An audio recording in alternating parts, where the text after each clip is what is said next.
Hello मेरे प्यारे बच्चों, तो कैसे हैं आप सभी। मुझे पूरा उम्मीद है कि मेरे सारे होनहार बच्चे बहुत बहुत अच्छे होंगे और अपने पढ़ाई को भी एक अच्छे तरीक़ा से करते होंगे। Welcome to my YouTube channel Hindi learning point. जैसा कि आप सभी को पता है कि हम लोग इस चैनल के माध्यम से हिंदी व्याकरण के टॉपिक्स को बहुत ही अच्छा तरीक़ा से कवर करते हैं। तो आज की क्लास में भी हम कुछ खास टॉपिक्स के ऊपर चर्चा करने वाले हैं। जैसा कि आप लोगों को पता हो कि हम लोग फिलहाल मतलब तुरंत सर्वनाम क्लास को मतलब बहुत अच्छे तरीक़ा से कवर किए हैं। तो आज की क्लास में हम लोग सर्वनाम से जितने भी क्वेश्चंस बनने वाले हैं, सर्वनाम से एग्जाम्स में किस-किस टाइप्स के क्वेश्चंस बनते हैं, उन सारे टाइप्स के क्वेश्चंस की मैं आज की क्लास में चर्चा करने वाला हूँ। तो आप लोग क्लास में पूरा बने रहिएगा और एक-एक क्वेश्चंस का आंसर आप लोग कमेंट में देने का कोशिश कीजिएगा। क्योंकि अगर आप क्वेश्चंस का आंसर देते हो तो आपका रिवीजन होता है और आपने क्या सीखा प्रॉपर क्लास में उसका पता चलता है। तो आप लोग आंसर देने का कोशिश कीजिएगा और क्लास में अगर नए हैं, चैनल पे नए आए हैं तो चैनल को सब्सक्राइब कीजिए। इसी तरह के इंटरेस्टिंग तरीके से मैं आपको हिंदी व्याकरण के टॉपिक्स को बहुत अच्छे तरीके से क्लियर करता हूँ। तो चलिए स्टार्ट करते हैं आज का अपना क्लास। जैसे कि आप लोग देख पा रहे हैं कि मैंने यहाँ पे कुछ क्वेश्चंस लिखा हुआ है जो कि सर्वनाम से मुख्यतः इसी प्रकार के क्वेश्चंस आपको एग्जाम्स में देखने को मिलता है। और यहाँ पे कुछ ऐसे क्वेश्चंस भी हैं जो आपको कॉम्पिटिटिव एग्जाम्स में देखने को मतलब मिला ही है।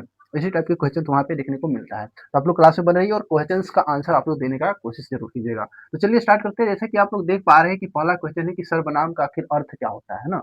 सर्वनाम का अर्थ बहुत ही वीवीआई क्वेश्चन है, बहुत इंपॉर्टेंट क्वेश्चन है। आप लोग इसको अटेंड करने के बाद जरूर कोशिश कीजिएगा। तो सर्वनाम का आखिर अर्थ क्या होता है। जैसे कि आप लोग को पता होगा कि सर का एक ट्रिक है ना। ट्रिक क्या है कि नाम से ही काम होगा, है ना। नाम से ही काम होगा। तो नाम जैसे कि आप देख रहे हैं सर्व सर्व नाम, है ना। इसको अगर तोड़ते हैं, सर्वनाम को अगर हम तोड़ते हैं तो क्या बनेगा, सर्वजोड़ नाम। सर्वजोड़ नाम। तो सर्व का मतलब क्या होता है, सर्व का मतलब क्या होता है, सभी, है ना।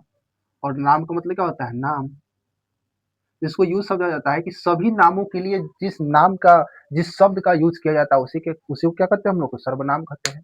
यानी कि जितने भी नाम है, मान लीजिए कोई वाक्य है ना, कोई वाक्य है और वाक्य में मान लीजिए कि 10 जगह राम शब्द आया, है ना। तो राम क्या एक नाम है ना। और वो नाम क्या सभी जगह यूज हुआ, तो उसके जगह पर जिस शब्द का हम यूज करेंगे वही क्या हो जाएगा, हमारा सर्वनाम हो जाएगा। ठीक है, सर्वनाम हो जाएगा। तो सर्वनाम का अर्थ क्या होता है कि सभी नामों के लिए एक ऐसा शब्द जो कि उस नाम के जगह पे प्रयुक्त होता है ना। जैसा कि आप लोग जानते हैं कि संज्ञा के बदले जो शब्द प्रयुक्त होता है उसी को हम लोग क्या करते हैं, तो सर्वनाम करते हैं। ठीक है, बहुत अच्छी बात है। उसके बाद आपका सेकंड नंबर क्वेश्चन कि सर्वनाम के भेद, है ना। सर्वनाम के कितने भेद होते हैं, कितने प्रकार होते हैं, आप लोगों को पता है तो कमेंट में आंसर जरूर दे दीजिएगा। तो सर्वनाम के जैसे कि आप लोगों को पता होगा 6 भेद होता है ना, 6 भेद होता है। और कौन कौन से होते हैं आप लोग कमेंट में आंसर दीजिएगा। तो कौन कौन से होते हैं, जैसे कि पहला आता है पुरुषवाचक, है ना, निश्चयवाचक, अनिश्चयवाचक, है ना, संबंधवाचक, निजवाचक और प्रश्नवाचक, जो कि हमारे 6 टाइप्स के होते हैं, किसके, सर्वनाम के, है ना, प्रोनाउंस के। उसके बाद आपका थर्ड नंबर क्वेश्चन है कि सर्वनाम का उपयोग, है ना, सर्वनाम का उपयोग किस लिए किया जाता है। तो आपने क्लास को अटेंड किया है तो आपको पता होगा कि सर्वनाम का यूज आखिर किस लिए किया जाता है ना। तो संज्ञा के रिपीटेशन को रोकने के लिए, है ना, संज्ञा के जो बार बार क्या होता है रिपीट होता है उसको क्या करने के लिए, रोकने के लिए हम लोग क्या करते हैं, सर्वनाम को यूज करते हैं। तो संज्ञा के रिपीटेशन को रोकने के लिए, है ना, संज्ञा के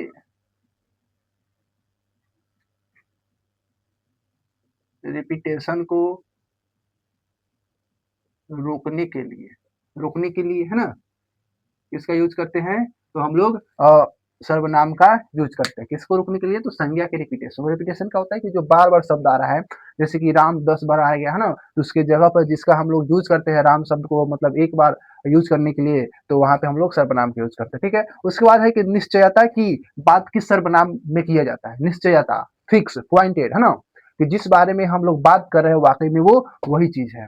अगर आपको याद आ रहा हो तो आप इसका आंसर जरूर दीजिएगा। तो निश्चयता का मतलब क्या होता है, निश्चित, फिक्स, है ना। और जो कि किसमें किया जाता है, तो निश्चयवाचक में।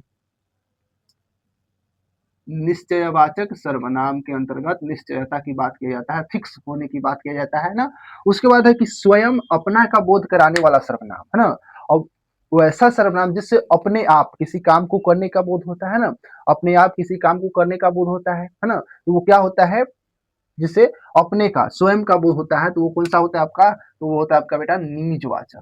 क्या होता है, निजवाचक। क्लास में बने रहिएगा, बहुत ही अच्छा तरीका से मैं आपको सर्वनाम से बनने वाले क्वेश्चंस को मैं यहाँ पे सॉल्व कराने वाला हूँ।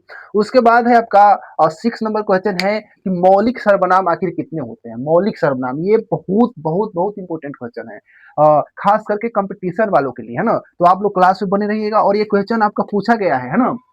ये क्वेश्चन आपका पूछा गया है, एसएससी के एग्जाम में पूछा गया है ना? तो आप लोग क्लास में बने रहिएगा। तो मौलिक सर्वनाम की संख्याएं कितनी है? मौलिक सर्वनाम की संख्या कितनी है? तो आप लोगों को मैंने बताया था कि मौलिक सर्वनाम की कुल कितनी संख्या है? तो 11 संख्या होती है। कितनी संख्या होती है बेटा? तो 11 संख्या होती है। उसके बाद पुरुषवाचक सर्वनाम कितने होते हैं? पुरुषवाचक सर्वनाम कितने होते हैं? बहुत ही क्वेश्चन है। पुरुषवाचक सर्वनाम कितने होते हैं? तो मैंने बताया था पुरुषवाचक सर्वनाम कितने होते हैं? तो 3 होते हैं। कितने होते हैं? 3 होते हैं। मुख्य रूप से पुरुष का 3 काम होता है ना, बोलने का, सुनने का और देखने का, है ना? या अर्थात जिसके बारे में हम लोग बात कर रहे हैं ना, उसका। तो आपका 3 होता है, जो कि होता है आपका उत्तम पुरुष होता है, मध्यम पुरुष होता है और अन्य पुरुष होता है। ठीक है? बहुत ही अच्छा सा प्यारा सा कांसेप्ट है। उसके बाद है आपका 8 नंबर की वक्ता किसके अंतर्गत आता है? वक्ता, यानी वक्ता क्या हुआ कि जैसे कि मैं हूँ, है ना? मैं आपको बोल के पढ़ा रहा हूँ, बता रहा हूँ, तो मैं क्या हूँ? एक वक्ता हूँ, है ना? स्पीकर हूँ, है ना? एंकर हूँ, है ना? कि मैं अपनी बातों को परफॉर्म कर रहा हूँ, बोला आपके सामने। तो जो बोलता है उसी को हम लोग वक्ता कहते हैं। वक्ता किसके अंतर्गत आता है? तो उत्तम पुरुष के अंतर्गत आता है।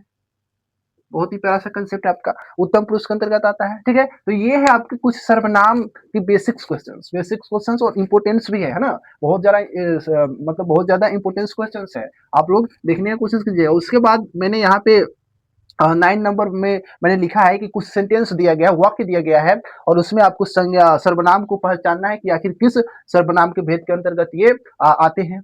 तो आप लोग देखिए, और इसी टाइप के क्वेश्चन आपको पेपर में देखने को मिलता है ना? इसी टाइप के क्वेश्चन आपको पेपर में देखने को मिलता है, चाहे कोई भी कंपटीशन का एग्जाम हो, चाहे कोई भी बोर्ड एग्जाम्स हो ना, आपको इस टाइप के क्वेश्चन का अगर प्रैक्टिस हो जाता है तो आप लोग संज्ञा सॉरी सर्वनाम से आने वाले किसी प्रकार के क्वेश्चन को आप लोग कर लोगे। तो आप लोग यहाँ पे देखिएगा और ध्यान से आंसर देने की कोशिश कीजिएगा।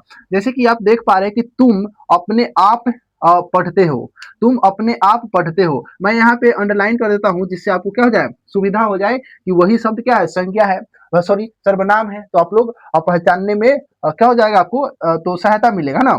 तो अपने आप कहने का अर्थ क्या हुआ कि वो पढ़ रहा है ना, और खुद से पढ़ रहा है। और जिससे खुद से, अपने आप, स्वयं का जिससे बोध है, तो उसे क्या कहते हैं बेटा? तो उसे क्या कहते हैं? निजी, है ना? निजवाचक। और निजवाचक में क्या होता है? निजवाचक में क्या होता है? तो जिसको हम लोग प्राइवेट बोलते हैं ना, तो ये आपका क्या हो जाएगा? निजवाचक। निजवाचक सर्वनाम बहुत ही प्यारा सा कंसेप्ट है। उसके बाद है यह एक व्हाइट बोर्ड है, यह एक व्हाइट बोर्ड है। इसमें मैंने अंडरलाइन कर दिया कि यह एक व्हाइट बोर्ड है। अब आप लोग बताइए कि यह क्या, यह एक व्हाइट बोर्ड है, ये वाकई में व्हाइट बोर्ड है या फिर ब्लैक बोर्ड है? आप लोग देख पा रहे हैं। तो आप कहिएगा सर ये वाकई में क्या है, व्हाइट बोर्ड है। मैंने फिक्स करके बोला है ना, मैंने फिक्स किया कि एक व्हाइट बोर्ड है और इसके बारे में मैंने बताया आपको, बहुत अच्छी बात है। तो जो जिसमें क्या होता है, यह वह ये वे, जो कि मुख्य रूप से 4 शब्द आते हैं, वो निश्चित का बोध कराता है, फिक्स का बोध कराता है। अर्थात हमारा ये क्या हो जाएगा? तो ये हमारा हो जाएगा निश्चयवाचक सर्वनाम। निश्चयवाचक सर्वनाम बहुत ही प्यारा सा कंसेप्ट है।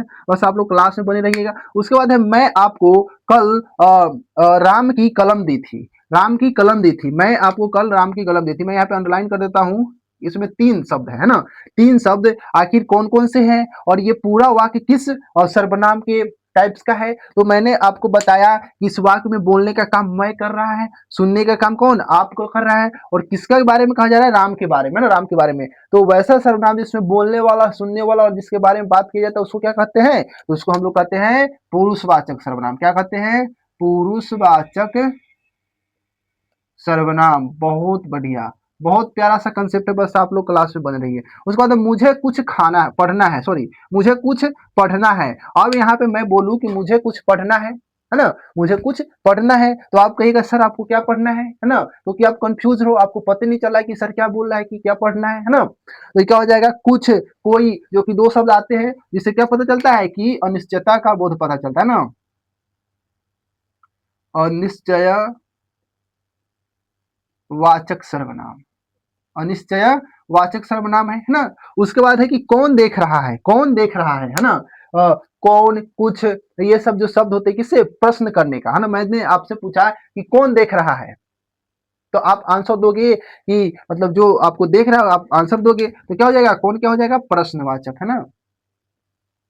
मैंने आपसे यहाँ पे क्या किया, सवाल पूछा कि कौन आखिर आपको देख रहा है। उसके बाद है आप देख रहे हैं, आप देख रहे हैं, आप देख रहे हो, आप देख रहे हो, इसमें आप क्या हो जाएगा, मैंने बोला आप देख रहे हो, है ना। आप देख रहे हो तो आप सुन रहे हो, देख रहे हो, यानी कि आप क्या हो, श्रोता हो, श्रोता हो तो श्रोता क्या होता है आपका, मध्यम पुरुष होता है, मध्यम पुरुष होता नहीं। उसी पर है जैसी करनी वैसी भरनी, जैसी करनी वैसी भरनी, ये क्या है, बहुत ही प्रसिद्ध लोकोक्ति है ना, लोगों की द्वारा बोलने जाने वाली सबसे प्रसिद्ध फेमस ये लोकोक्तियां हैं। और लोकोक्ति किस में आता है, तो संबंध वाला में आता है ना, संबंधवाचक सर्वनाम में आता है। और वैसे भी वहां पे शब्द है जैसे वैसे, इसका उसका जिसका, है ना, ये सब जो शब्द आता है ये आपका संबंध जोड़ने का काम करता है, तो ये क्या हो जाएगा, संबंध वाचक सर्वनाम, क्या हो जाएगा बेटा, तो संबंधवाचक सर्वनाम। तो ये है आपके सर्वनाम से बनने वाले क्वेश्चंस। इस टाइप के क्वेश्चंस आपको पेपर में देखने को मिलता ही है। अगर आप आज के क्लास में आप लोग जुड़े और आंसर पूरा दिए तो मैं आपको गारंटी देता हूं कि सर्वनाम से बनने वाले किसी भी प्रकार के क्वेश्चंस का आप लोग आसानी तरीका से कर लोगे। और मैं आपको बता दूं कि सर्वनाम ही नहीं, मैं यहाँ पे हिंदी और व्याकरण के जितने भी टॉपिक्स को मैं आपको पढ़ाता हूँ उससे मैं गारंटी देता हूँ कि आप लोग अगर प्रॉपर तरीका से अगर उन क्लास को आप लेते हो तो आप हिंदी हिंदी ग्रामर से कोई भी एग्जाम में बनने वाले क्वेश्चंस को आप लोग वहां पे यू सॉल्व करके आओगे, क्योंकि मैं यहाँ पे आपको सिखाने का काम करता हूँ, एक भाषा के रूप में मैं आपको यहाँ पे सिखाने आया हूँ, है ना। अगर आप चाहते हैं कि हिंदी व्याकरण के आप प्रॉपर तैयारी करना चाहते हैं तो आप इस क्लास के इस वीडियो के डिस्क्रिप्शन में आप जाइए, वहां पे मैं आपको प्रॉपर प्लेलिस्ट का लिंक दे दिया हूं जिसके माध्यम से आप लोग हिंदी व्याकरण के टॉपिक को बहुत अच्छे तरीके से सीरियली आप लोग कर सकते हैं और नोट्स बना सकते हैं ताकि आपका एग्जाम्स में बेनिफिट्स मिले। तो आप लोग डिस्क्रिप्शन में जाइए और वहां पे प्लेलिस्ट का एक लिंक मिलेगा, वहां पे आप लोग क्लिक कीजिए और वहां पे प्रॉपर प्लेलिस्ट बना हुआ है, आप लोग वहां पे हिंदी व्याकरण के टॉपिक्स को आप लोग पढ़ सकते हैं। और इससे नेक्स्ट क्लास हम लोगों का होने वाला है विशेषण, जो कि बहुत ही खास चैप्टर है, बहुत ही खास चैप्टर है। इन सारे चैप्टर से बहुत ही अच्छा क्वेश्चंस बनता है एग्जाम्स में और इसका कंसेप्ट बहुत ही प्यारा होता है। बस आप लोग क्लास में बने रहिएगा और इससे नेक्स्ट क्लास है वह विशेषण, जिसको मैं बहुत ही आसान भाषा में आपको समझाने वाला हूँ, तो उन क्लास को आप लोग लेना मत भूलिएगा। तो मिलते हैं फिर इसी प्रकार के इंटरेस्टिंग क्लास के साथ, तब तक के लिए bye bye, take care, good night, sweet dreams, धन्यवाद।